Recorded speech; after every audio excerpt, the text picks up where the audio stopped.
Hi, I'm Femi Oke. When a Nigerian street vendor can be beaten to death in broad daylight while people watch, what does that tell us about Italian society? Alika Ogorchukwu was murdered on July the 29th. The man accused of killing him, Filippo Claudio Giuseppe Velasco, has been arrested and charged with murder and theft. His lawyer and the police investigator say the case has nothing to do with racism. He spoke to the magistrates, gave his version of the facts, and said he was sorry. He apologized to the family, apologized for what happened, made it clear that there was absolutely no racial element. Unfortunately, the terrible act would have been committed anyway, regardless of color. It is a murder determined by futile motives. What emerges from the investigation is that the victim was particularly persistent in begging money from the attacker and his partner. Protesters have been rallying, calling for justice for Alika and for Italy to confront its history of racism and xenophobia. Earlier today, we spoke to the lawyer representing Alika's family. The family, the Nigerian community and the local Italian community reacted with great pain and wanting to condemn the violent act committed against a black guy. The family wants justice and does not want revenge, as well as all those people who paraded through the streets of Civitanova Marche the last Saturday to condemn the murderous act. Is the killing of Alika Ogorchukwu Italy's George Floyd moment? What will it take to confront racism in Italy? You can join our conversation right now on YouTube.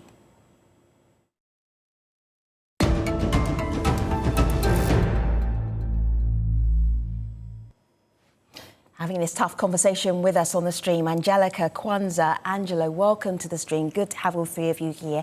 Angelica, please introduce yourself to our international audience. Sure. Good evening. I'm Angelica Pesarini, and I'm an assistant professor at the University of Toronto. I work on issues of race, gender identity in colonial and post-colonial Italy. Thanks for joining us. Hello, Kwanzaa. Welcome to the stream. Please say hello to our viewers around the world. Tell them who you are, what you do. Hello. Good day, everyone. My name is Kwanzaa Musi dos Santos. I'm from Rome. I work as diversity management expert, and I'm also member of the National Anti-Racist Network in Italy. Good to have you. And Angelo, welcome. Please introduce yourself to our audience. Good evening. Hello. My name is Angelo Boccato. I'm a freelance journalist based in London, and I write about issues concerning race, diversity, and politics and social issues. Angelo, it's been some days now, it's almost 2 weeks now since Alika was murdered. Is this story for Italians still resonating? Are Italians still speaking about it? Because that means that something different may well be happening here. I have a feeling that people in Italy might still be speaking about this, but I'm not entirely sure if the conversation is heading in the right direction. We've seen before what you've heard, that many are seeing this as related, this brutal murder, something that is not connected to racism and is not racially motivated. And also, I think that part of the issue might be that people might start thinking about this because it happens so close to the election, while the history of murders of black men in Italy is a long one. I'm just looking at YouTube right now, Kwanzaa. Liam is watching, and he says asking for money on the street is not justification for violence and murder. The Italian state and police must recognise the murder as racist and symptomatic of structural violence. But so far, they haven't. They were very quick to say, this is not racism. Kwanzaa, you start, and then Angelica, you pick up. Yeah, I mean, it's already problematic that the police, first thing first, excluded the motive of racism, even before looking at all the evidences and starting actually to prepare the trial. So this is already eloquent to say that there is definitely a racist phobia, we can say. Absolutely no racial element, Kwanzaa, is what the lawyer to the exactly accused energically said. they say. Yeah. No Exactly. no So racial from element. that we can, yeah, so from them we can already say that there is definitely a phobia in admitting the problem of racism here. Yeah. Angelica, have you seen that idea of like, it's not racism, it's individual crimes? Absolutely. I think, this is one of watching the police the police conducting the investigation, talking about it. I was shocked to see them say we can categorically exclude racism, because this could have happened to anyone.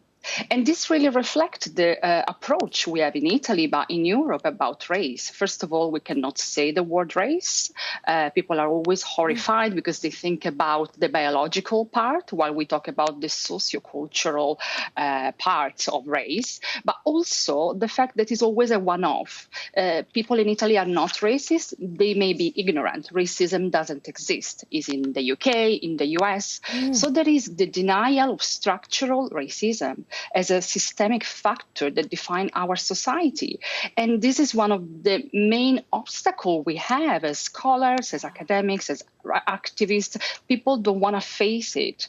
And so how can we be anti-racist if we don't have racism? This huge... No racism. Exactly. We don't even need to be anti-racist. Angelo, what did you want to add? Go ahead. No, I was thinking of what, following up on this, like, we could literally label it as the R word in Italy.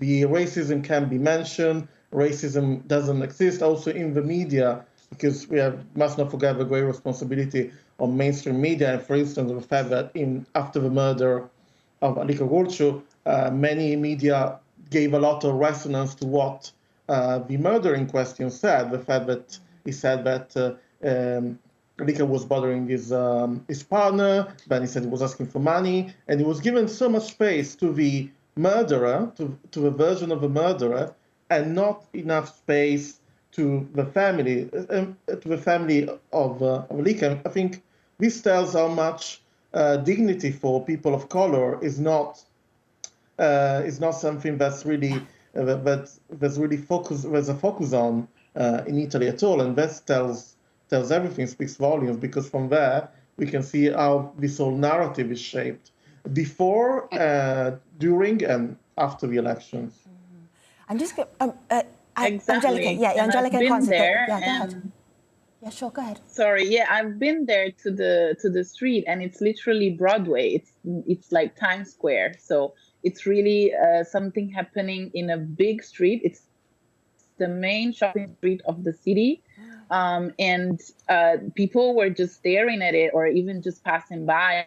So again, racism is not about the individual that went there and said, you N-word, whatever. It's about the whole system that contributed to the death of this man. And this is what's shocking. Let's talking about the media. I think what Angelo was saying, it's important. The media, the language. We didn't have a name. He was defined as the Nigerian, the street vendor, the migrant. So every time people are denied their humanity and individuality in favor of their ethnicity or what they do. So just because it may be a different name, a name difficult to pronounce, well, we don't even give the dignity and the respect to name him properly. So I was finding the media language also very violent, not only the narrative that were portraying, but also this lack of humanity towards this person who has been killed in broad daylight, as Kwanzaa was saying, and nobody intervened, and still is the Nigerian. Let me add another voice to our conversation. This is Cliella Bartoli. This is what she told us a little bit earlier to help us understand racism in Italy. I, like most of the Italian population, express sorrow and blame for the murder of Alika Ogorchukwu. These feelings are very common among citizens, press, and even among those politicians who speculate on racism to gain consensus. I believe that as long as this murder is considered an individual and exceptional act of racism and not as the sign of a system steeped in discrimination, the course of the new election will not change, and somehow we will be complicit. I think it's really important to say that Alika's death and murder was not an individual instance. There have been many instances of people of colour being killed, harassed, assaulted in Italy. It goes on and on and on and on. So let's take a broader look. I want to go back to something that really stopped me in my tracks when I saw it, which was 2020 in Rome, which was a Black Lives Matter rally. Have a look at this. It's extraordinary. It's also a moment of silence, so you're not going to hear much, but you're absolutely going to see it. I don't really need to show it to you, guests, but for our audience, just to remember that there was a moment where Italy, and some people in Italy, realised that they had their own issues with racism. When you look at that, Angelica, again, these images, what does it tell you about Italy's growth, the ability to be able to discuss and talk about racism openly? Well, Femi, it's interesting because I was there. I was in Milan during these demos. And I had very mixed feelings because on the one hand, people of color, Black people, have been doing active fights against racism for decades. So it was not the death of George Floyd that told us there was racism. But for white Italians, those who portray themselves as anti-racist, well, it was frustrating to see what I call this performative anti-racism. So many people went in the streets. We just finished a lockdown. We were in the middle of a pandemic. All of Italy was in the streets protesting for the death of George Floyd. But we, as you mentioned, we had so many Black men and women killed by racism. Look now, Alika, how many people did go in the streets and protest besides us? There were many people who went there. Kwanzaa was among them and the Coordinamento Nazionale Antirazzista. But where were the others? And so this is frustrating, I think, in Italy. The white anti-racist movement is problematic because they don't recognize white privilege, for example. When you mention these words, they say this doesn't apply to us because this is in the US. We cannot talk about race. We don't talk about privilege. How are we privileged as Italians who have been struggling for centuries? We were immigrants too. And you see, this is the difficulty in let people understand that whiteness has been historically protected and maintained, even if you're poor, even if you are discriminated for other reasons. Alika was not just a Black man. He was also a poor man. So the class component here is essential. And it's something people don't want to face. The police, they were saying it could have happened to anyone. But how many white Italians are in the streets asking for a coin? I don't see many.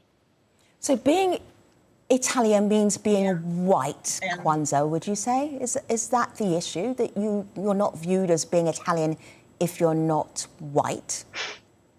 Absolutely. We see that how white Italians confuse class with race. And so what Angelica was saying is perfectly right. There's a lot of white Italians in the historical anti-racist organizations that say, no, I'm not privileged because I'm white, because I grew up in the projects.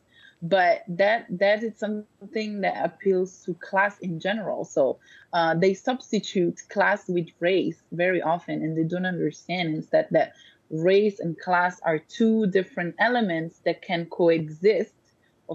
Course can be intertwined, but they can also act separately. And so it's very difficult for Italians to understand. And we've seen that also with Balotelli, for example, that when he was scoring, he was praised as, the Italian best soccer player. And then when he couldn't score, or when he was behaving, like a normal youngster that goes to the club and does some noise, he was no longer Italian. He was just a Black man, or even the N-word was used to him, saying there is no such a thing as Black Italian. You cannot be Italian if you're Black.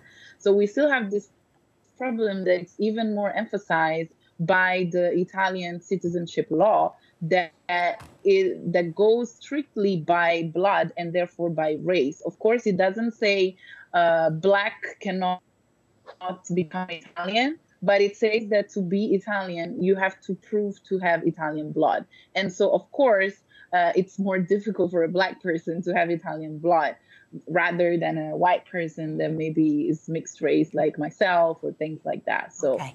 the line is very thin. I hear exactly what you're saying. Let me just bring in a new voice into our conversation. This is Marco Atonish, who spoke to us a few hours ago.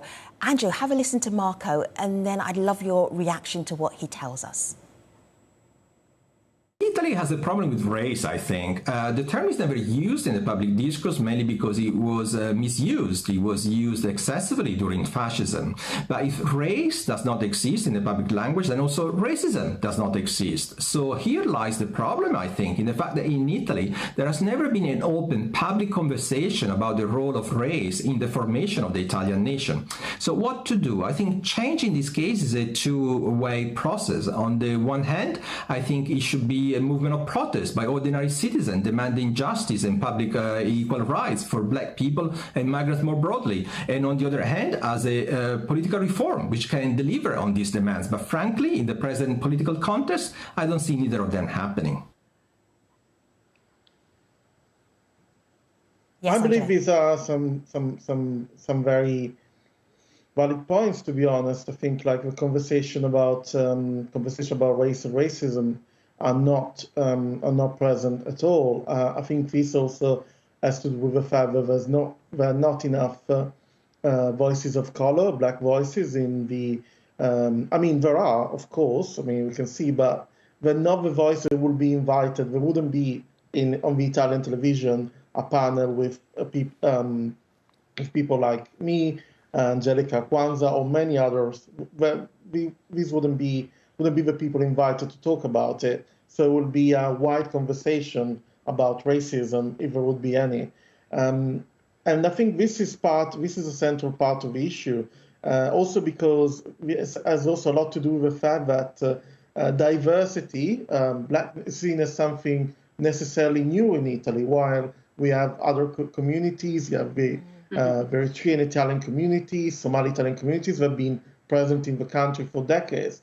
But obviously, this also has a connection with history and colonialism, and this fundamentally feeds into the crimes of fascism and crime of Italian colonialism. That's something that is still not present and not discussed. So we have dark history coming, we're always on conversation, but there's the choice is just to brush everything under the carpet, fundamentally.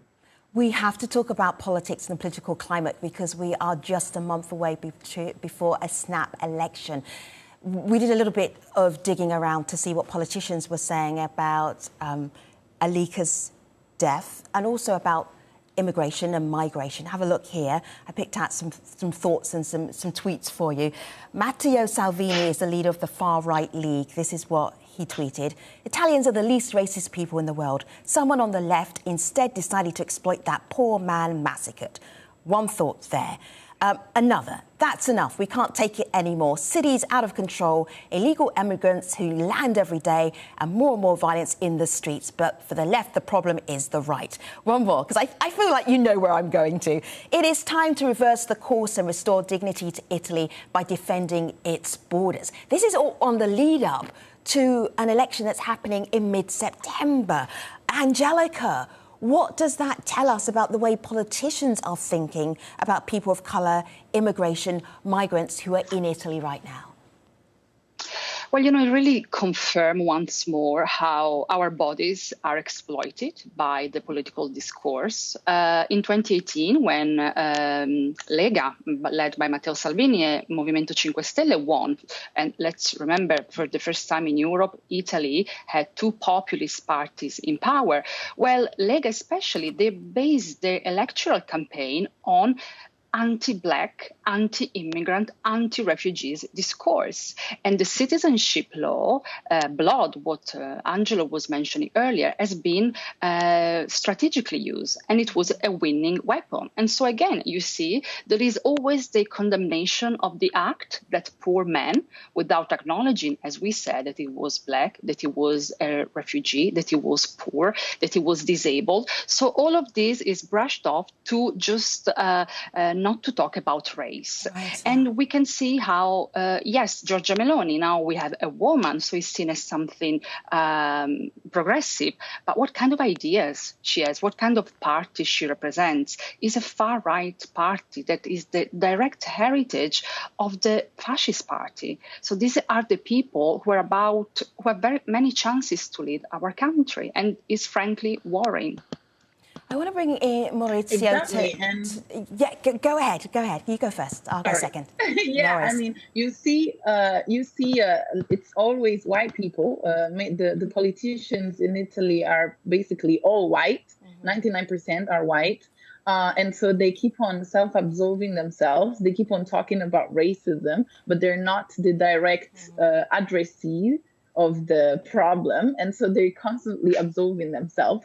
Even the policeman was doing the same, because they all belong to the same system of white supremacy in the institutions. Sure. And another big problem that also belongs to the left wing and not only to the right wing party, that is the central problem for me, is that migration is always treated and told as an emergency, whereas is one of the most ancient phenomenon of human being. Yeah. And it's always treated as an emergency. The Romans were really good at migration. They migrated all over Europe and much of Europe as well. Okay, let me get back to adding one more voice to our conversation. This is Maurizio Talanti, who was really, really moved by what happened to Alika just a few days ago. This is what he told us.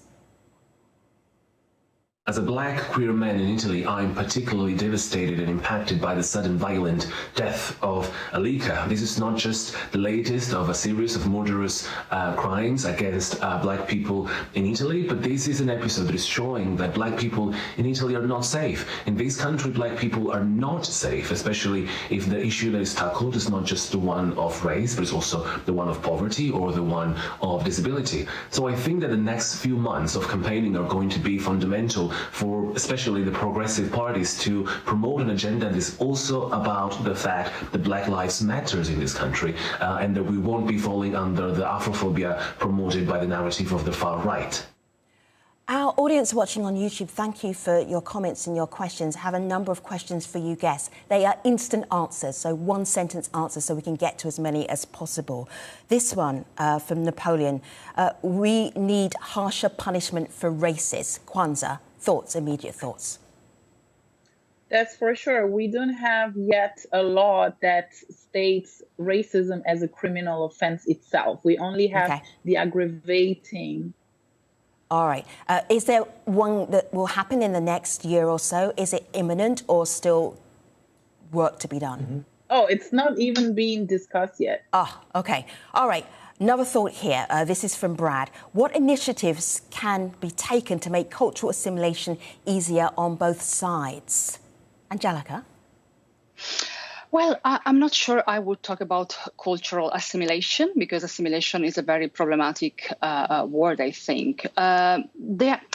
There is this idea that Black people, people of color, are new in this country, is what Angelo was saying earlier. And we are defined often second generation. So we're also fed up about this, because we are not second, we are third, fourth, fifth, sixth generation. So it's time to recognize that Italy is not a white country. And there is a lot of mixing in this country. I'm going to leave you with the voice of Charity Oriaki. She is the wife of Alika. This is what she's hoping will happen with her husband's case. I need justice for my husband. That is what I want. I need justice because it's too much. The pain is too much. Not revenge. The pain is too much for me. I need justice. When Francesca Mantella, who is Alika's lawyer, got in touch with us earlier on today, this is what he told us. We are waiting for a psychiatric report. The killer, we don't believe, has a mental illness. The killing was deliberate. What we are looking for is justice, not revenge. Thank you, Angelica, Kwanzaa, Angelo, for shining light on how difficult it is for Italy to talk about racism. You proved the opposite right now on the stream. We thank you for your thoughts and for your participation. I'll see you next time. Take care, everybody.